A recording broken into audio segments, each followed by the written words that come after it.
Shalom everyone, hope everyone's doing well, Shavua Tov, and Purim Sameach. Be'ezrat Hashem, tonight we're going to be reviewing from Chaf Amud Bet at the Mishnah until Chaf Aleph Amud Bet at the Mishnah. It's about a daf that we're going to review tonight, that we learned last week, and our learning tonight should be as a zechut, a merit for Refuah Shleima for Yaakov ben Dinah. And the Simcha of Purim should carry us through the entire year with real Simcha, Simcha Shel Mitzvah, Simcha Amiti, real joy in the service of HaKadosh Baruch Hu. So B'ezrat Hashem, we're starting at the Mishnah, Umotzi Le'Melchemet HaReshut, the new Mishnah on Chaf Amud Bet, and we're going to begin with the halacha that governs how a king is allowed to go out to a voluntary war. Says the Mishnah, that a king is allowed to only go out to a voluntary war if he got the counsel and agreement of the court of 71, the Sanhedrin. And he's also allowed to make a way through somebody else's field to get to his properties. No one can protest. Derech HaMelech ein lo shi'ur, and that path that he makes has no maximum measurement. And when the Jews would capture spoils of war, they would bring it to the king, and he would take the first portion of that. We'll see in the Gemara exactly what that refers to. Says the Gemara, Tanina Chadazimna. We already learned this halacha in Le'Melchemet HaReshut, the beginning of the first parak. We said in the Mishnah, Bet Amud Aleph, that the king is not allowed to go out to war, to a voluntary battle, unless he takes counsel from the court of 71. So why is it repeated here in the laws of the king? So the Gemara answers, since it was teaching all the different rules of the king, it also taught this rule in his rulings, versus there in Bet Amud Aleph was talking about general rulings of the courts of 71. So in both contexts, it was important to mention.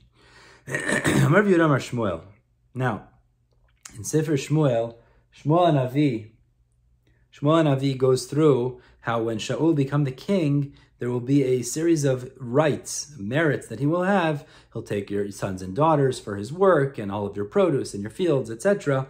So the Gemara here argues, there's different shitot, were those legitimate rights that he would get, or was it merely to inspire the people to recognize with awe how they would have to view the king, but not that he necessarily has all of those merits. So the Amar of Yud Amar Shmuel, Kol Amor beParashat HaMelech, all that's mentioned there in Sefer Shmuel, Melech Mutarbo, it's actually permitted for him to use those benefits. Rav Amar, Lo Ne'emra beParashat Zo Ela Ayim Aleim, that was only to incite fear on the people so they would understand what it means to have a king. Shne'emar, like it says, Som Tasim Alecha Melech, you shall surely place a king on you. Shetehei Mato Alecha, that his awe has to be over the people. Kitanai, the Gemara says this is not a Machloket Amoraim, this is actually also a Machloket Tanaim. Rabbi Yossi, because Rabbi Yossi says, Kol Amor beParashat Melech, whatever's mentioned in that parasha, those rights, Melech Mutar, but the king is allowed to benefit from. Rabbi Yehuda says, Lo ne'emra parasha zo ela kedei la'ayim aleim, was only to incite awe over the people. Shene'emar, like it says, Som tasim alecha melech, shetei mato alecha, that you should have awe, that awe of the king should be over the people. V'chein ayir Rabbi Yehuda also used to say, Gil mitzvot nitztavu Yisrael b'knisatan la'aretz. There were 3 mitzvot that the Jews were commanded when they entered the land of Israel. Number 1, lahamid lahem melech, to appoint a king. Number 2, ula'achrid zar oshal Amalek, to destroy the children, the descendants of Amalek. And number 3, v'livnot lahem beit ha'bchira, to build a beit ha'mikdash. Now we'll see in a moment exactly what the order is, but those are the 3 mitzvot. Rabbi Norai is another opinion. He says, Lo ne'emra parasha zo ela keneged taru matan. It's very interesting. He says this parasha was only said to appoint a king because there were people who were complaining. Shne'emar, like it says in the pasuk, va'amarta sima alai melech, you will say, I will place on myself a king. Seemingly, this shita of Rabbi Norai holds it's not a chiyuv to place a king, but rather because people were complaining or would complain, therefore Hashem said you could appoint a king over yourself. That the elders in that generation of Shmuel, they actually asked appropriately for a king. Shne'emar, like it says, Tana lanu melech l'shaftenu. They said, give us a king who will judge us. Means it will be done al pi Torah, properly. But the Amei Aretz, the ignoramuses in the generation, they're the ones that asked inappropriately. Like the pasuk says, Vayinu Gam anachnu kechol hagoyim, we will be like all the nations, v'shoftenu malkenu v'yatzal lefanenu, and our king will judge us and go in front of us. So they wanted a war general. They didn't want someone to judge them al pi Torah. They're the ones who made the mistake. Tanya Rabbi Yossi continues in the same note Rabbi Yehuda started off with before. Shalosh mitzvot nitzdavu Yisrael b'knisatan la'aretz. The Jews were commanded 3 mitzvot when they entered the land of Israel. Number 1, lahamid lahem melech, to appoint a king. Ula'achrid zaro shel Amalek. Number 2 is to destroy the descendants of Amalek. And number 3, v'livnot lahem beit habchira, to build a Beit HaMikdash. Ve'eni yodes, Rabbi Yossi says, I don't know, ez me'an tchila, which was the first one. But he could deduce it, because Kishu Omer, when the pasuk says, Ki yad al kes ka, Hashem says, my hand is over the throne of Hashem, milchama la Hashem ba'amalek, a war of Hashem against Amalek. So Hevei Omer, we could deduce from this, la'amid la'melech techila, that to appoint a king was first. Ve'en kisei la'melech, because kisei is a reference to a king, a mortal king. Shana Amalek, it says by Shlomo, vayeshev Shlomo al kisei Hashem la'melech, Shlomo sat on the throne of Hashem as a king. Va'adayin, so therefore, before destroying Amalek, there has to be a king, because he's the one who would ultimately destroy them. But va'adayin, I wouldn't know still, im livnot la'em beit habchira, if you have to first build the Beit HaMikdash techila, or la'achrid zar shel Amalek techila, or destroy the Amalek people first. Kishu Omer, when it says v'aniach lachem mikol oivechem, it says in the pasuk when it will be there will be a respite for you from all your enemies. V'ayam makom asher yivcha Hashem v'gomer, in the place that Hashem has chosen, you'll build as a Beit HaMikdash. So Havei Omer, from this we could deduce la'achrid zaro shel Amalek techila. First, we destroy the children of Amalek, and then when there's no enemies, i.e. Amalek is destroyed, then you build the Beit HaMikdash. V'chem David Omer, we find similarly by David HaMelech, v'yiki yashav HaMelech David b'veito, and David rested in his house from all of his battles. V'Hashem iniach lo misaviv, Hashem gave him respite from all of those around him. It says, v'yomer HaMelech el Natan Navi, re'ena anochi yoshe b'veit harazim. He said to Natan, he said, now that I'm settling in my house of cedar, now I want to build the Beit HaMikdash. Now Natan Navi told him, you're not going to build it, your son Shlomo will build it, but we see the idea that after destroying Amalek, then you could build the Beit HaMikdash. Amrei Shlakish, Batchila, originally, Malach Shlomo al Elyonim. Shlomo ruled over the Elyonim. It means even over, Rashi in Masechet Gitin tells us, even over the Shedim, in Megillah also. Shneimar, we find the pasuk says, "Vayeshev Shlomo al kisei Hashem." Shlomo sat on the throne of Hashem, referring to that he was Malach Belyonim also. L'besof Malach al Tachtonim. But then he was lowered, and he only ruled over the Tachtonim, the mortal world. Shneimar, like it says, Ki hu rodeh mikol bechol evra nahar. He ruled over all of those overseas, Tifsach v'ad Aza, from the country of Tifsach till Aza. Now, even machloket where these are located. Rav Shmuel Chadam, or one shita, says Tifsach b'sofa olam v'Aza b'sofa olam, that they're on opposite ends of the world. So it's saying he ruled over the entire world from one end of one country to the other. V'chadam or Tifsach v'az b'adei adadi avu yatvu, and the other shita says they were actually next to each other. Ukishim shemalach al Tifsach v'alas, and just like he ruled over those two countries that were in his vicinity, kach malach al kol ha'alam kulo, so too he ruled over the entire world of people. But again, moving forward, Rashi explains is that he started to marry non-Jewish women, and that's lowered his status. So lo malach el al Yisrael, he only was ruling over the Jewish people. Shneimar, like it says, Ani kohelet ha'iti melech al Yisrael. I am kohelet, referring to Shlomo. I was the king over the Jewish people. And afterwards, Lo Malach El Al Yerushalayim, he only ruled over Yerushalayim. Shneimar, like it says, Divrei Kohelet ben David, Malach Melech Yerushalayim. The words of Kohelet, the son of David, ruled in Yerushalayim. Lo Malach El Al Mitato. And afterwards, he was lowered to such a degree that he only ruled over his bed. Shneimar, like it says, Hinei Mitato Shel Shlomo v'Gomer. And at the end, Lo Malach El Al Makalo, he only ruled over his staff. Shneimar, like it says, Zaya Chalki Mikol Amali. It says in Shir Hashirim, Shlomo Melech says, or Kohelet, sorry. He says, this was my portion from all of my labor. Rav Shmuel, Chadamar Makalo, one says he only ruled over his staff, Chadamar Gundo, and one says he ruled over his talit, his garment. Now, Hadar, the Gemara wants to know, after the story, which the Gemara in Gitin elaborates on, where Ashmedai overthrew him, Hadar o lo Hadar, did he return to his position, meaning ruling over all of the mankind or not? So Rav Shmuel, Chad Amar Hadar, V'Chad Amar Lo Hadar. So one says he went back to his position, and one said he didn't. Manda Amar Lo Hadar, according to the one who says he did not go back to his position. Melech Ve'edyot, that means he was a king, but then he became a commoner because he didn't regain his original position of Malchut. Manda Amar Hadar, the one who says he did, Melech Ve'edyot, Du Melech, he was a king, and then he became a commoner, and then he became a king again, because he did regain his original position. But it appears he did not regain that he ruled over the Elyonim. That does not appear to be what he regained, though. Let's continue. The Mishnah told us, Poretz la'asot lo derech, he can make a breach in order to make a path to his fields, and also that he gets the first portion in the spoils of war. Tan Rabbanan, says the Braita, Otzrot melachim lemelech, that when the Jewish armies capture the treasures of other kings, that goes to the king. The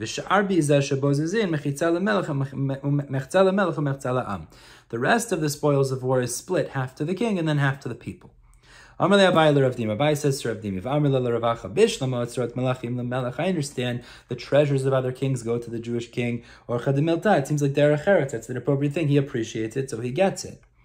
But how do we know that the rest of the spoils are split, half to the king and half to the rest of the people?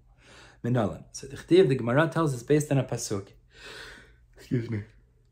Pasuk in Divrei Yamim tells us that Hashem appointed Shlomo as the king, uletzadok lekohen, and Tzadok was appointed as the Kohen Gadol. So makish nagi letzadok.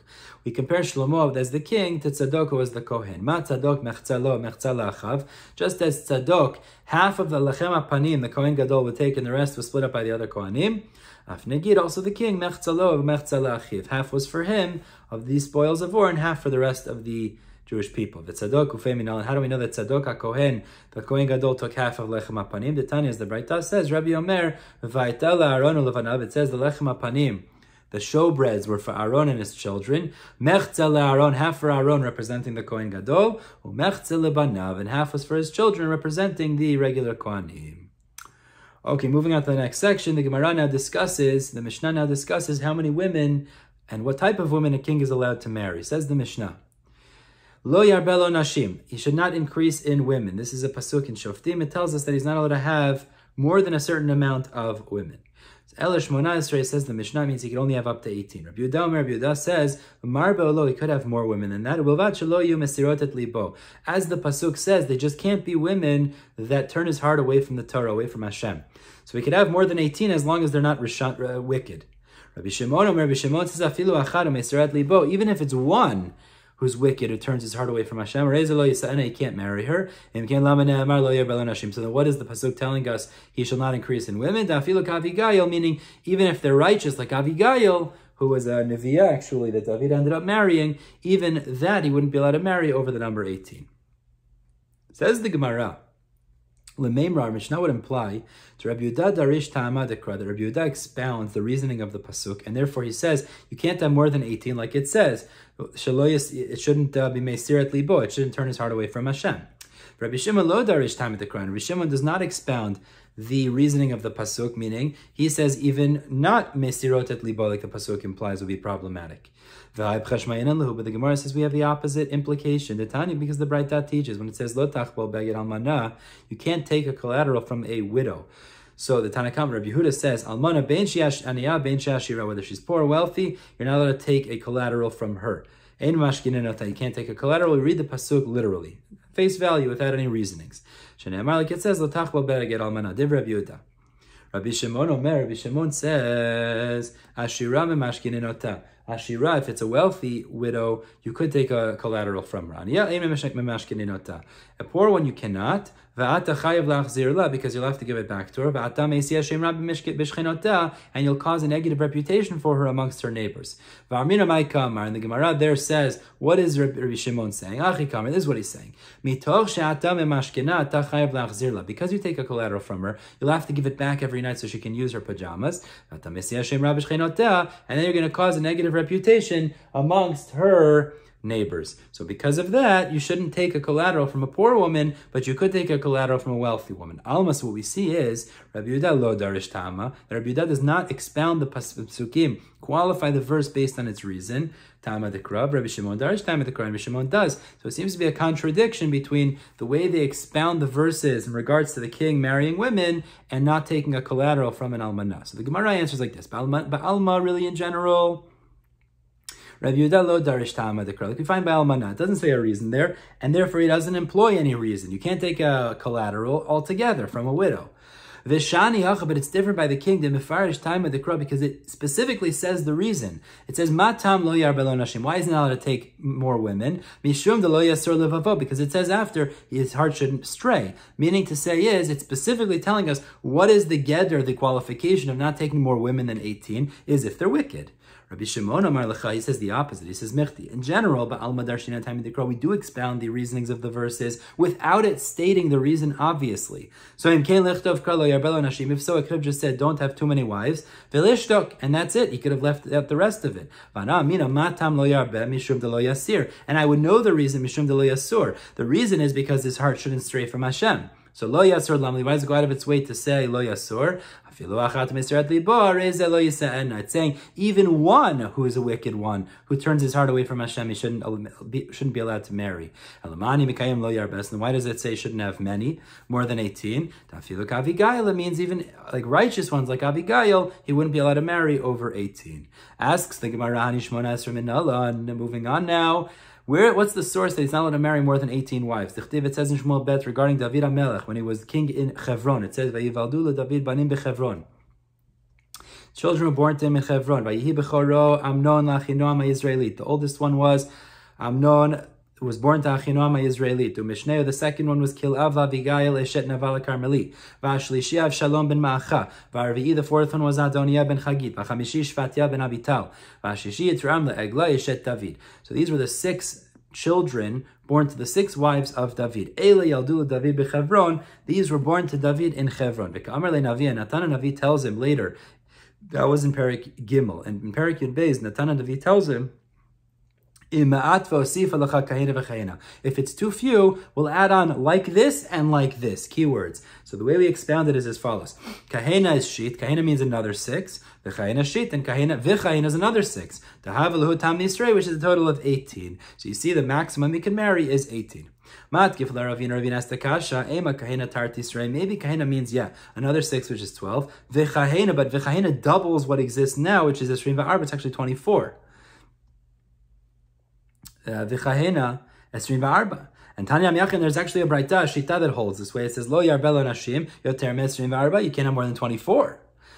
And the Gemara takes it a step further. Leman de darish vav, if you do expound the vav throughout the psukim, so arba'im v'shmona hava, which should actually be 48, because it should be, kahena is 6, double it when you see the extra vav, which should be another 12, which is 24, and then double 24 because of the second chahena, which is 48. And Tanya Miyach, there's a Braita that supports is Le'er Belo Nashim, Yoter Ma'arba'im V'shmoneh, you can have more than 48. So the Gemara turns back to our Tana, who says 18. Why does he know to limit it to that? The Tana did on my time. Why does he say this? Because we compare the latter kahena to the earlier kahena. Ma kahena kama shit, af kahena batra shit. So both of them are going to be 6. Asks the Gemara, you're telling me that he only had 6 wives in Hebron, and then you can make this calculation. V'havi Michal, but he has a wife, Michal, we know about. Michal, the daughter of Shaul, we spoke about this previously. So it seems to be there were actually 7 wives. So Amarav, Egla zu Michal, the 6th wife that's mentioned is actually, Egla is Michal. V'lama nikra shma Egla, why is she called Egla? 1 second.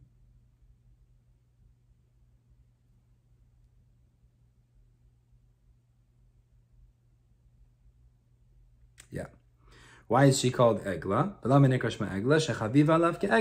She was dear to him like a calf. Apparently that was a love language. Like we find by Shimshon in Sefer Shoftim, it says, if not that you would have plowed my calf, meaning that he was saying, you plied my wife for answers about the riddle that I had presented. But it refers to his wife. Asks the Gemara, but the Pasuk had said that she had a child, but did Michal have children? We know the Pasuk says, after she disgraced David, She denigrated him because he was dancing in front of the Aron and was brought back to Yerushalayim. It says she didn't have children until the day of her death. So Rav Chisda Yom Mota lo ayala, Bayom Mota ayala. She had a child on the day of her death. Michti, but the Gemara says, wait a second. We calculate the children in Chevron. The ilu ma'aseh d'michal b'Yerushalayim hava. The klala that she wouldn't have children was in Yerushalayim. The chtiv, it says, Michal bat Shaul nishkefa b'arachalon. She gazed out of the window. V'teret hamelech David mefazez mecharker lefnei Hashem v'tibaz. Then she denigrated him when she saw him dancing with all of his strength. Amar Rav Yehuda v'item Rav Yosef shakalta Michal lemitrafsa. She took her portion. I mean, she was punished there. So it seems to be she had children. You can't tell me then that she wasn't part of, that she was part of the six, because it would appear to be that whoever it was as part of the six was already calculated as having children. You want to tell me the child she had was on the day of her death? Can't be. So it must be ad oto ma'aseh. It means like this: before she denigrated David, she had a child, which was this child she had in Chevron. Mikan ve'elech lo hayala. She didn't have children beyond that. So some shittot actually say that child died.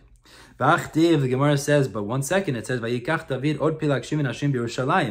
says that he took more wives, and this is before Kahena v'Chahena is mentioned, in Yerushalayim. So it would appear to be that he had more than 6, and the Kahena v'Chahena is doubling and tripling that. So the Gemara says, the Psukim are a little bit out of order, but actually those are part of the 18 total that he was allowed to marry. Asks the Gemara, what's the difference in halacha between wives and pilagshim, concubines? The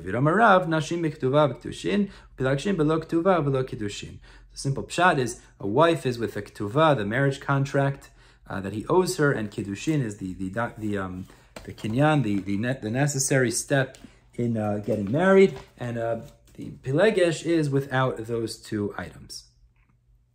Okay. Amar Rav Yehuda Amar Rav. Let's move on now to the final section, talking about the descendants and stories of David HaMelech. Amar Rav Yehuda Amar Rav. Arba meyot yiladim ayu lo David. I want to clarify something here. Very interesting. 400. It wasn't his own children, but children served in his army. V'kulam b'nei yifat toar hayu. They were all b'nei yifat toar, means they were the sons of soldiers who had relations with the women that they were allowed to in battle, the non-Jewish women. Umegadle bloriot hayu. And they used to grow their hair out long in the back, which was actually like the Gentiles used to do. Debate if they're considered Jewish or not, and if they were not, then they were allowed to dress this way. V'kulan yoshvin b'kronot shel zahav. They all sat in golden chariots. Umalchin b'roshei gayesot hayu. They would stand in front of the armies. They were like the force of the house of David. They were tremendous warriors. Amar Rav Yehuda Amar Rav. Tamar, the story of Tamar and Amnon. Tamar bat Yifat Toar haita. She was actually a bat Yifat Toar. She was the daughter of Ma'acha, who was also the mother of Avshalom, ultimately who would rebel against his father David. Shenemar, like it says, V'ata daber nar lamelech ki lo yimne'eni mimecha. When Amnon made a move to abuse her, she said, just speak to the king, he won't withhold me from you. Now, if you thought that she was conceived with David and Ma'acha in Nisuin, in real marriage, certainly David would not have allowed Amnon to marry his sister. It must be Bat Yifat Toar, that she was the daughter of Yifat Toar. She was conceived before this Ma'acha had converted, and therefore she was actually not related, at least in the sense, to Amnon. Now the Gemara moves on to discuss that story. Ula Amnon re'yahu shmo Yonadav ben Shim'a achi David ish chacham. So this Yonadav was his cousin, and he was a wise person. Amar Rav Yehuda Amar Rav ish chacham l'rish'a. He was a wise person in a negative way, in a wicked way. Vayomer madua takach adal ben Amelech. Why do you look so weak? Vayomer lo Yonadav shechav al mishkavcha v'yitchal v'gomer. So Yonadav said, pretend you're sick on your bed. Ad v'asta le'enai et habiriyah. And then he said, and she has to make for you the fried food in front of you. So she took the frying pan, and she prepared it in front of him. Means Tamar had made him fried food, which was only good once it was out of the frying pan, and therefore that was his excuse why she has to prepare it in his room without anyone else being there. So he violates her by Yisna'ah, and then he hates her a tremendous hatred. My time, what's the reason? Rabbi Yitzchak says,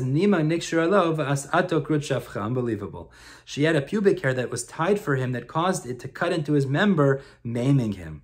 But it wasn't her fault. This is a little bit difficult to understand, but she did it intentionally, causing him this damage. Aini says the Gemara, is this true? We know the pasuk in Yechezkel tells,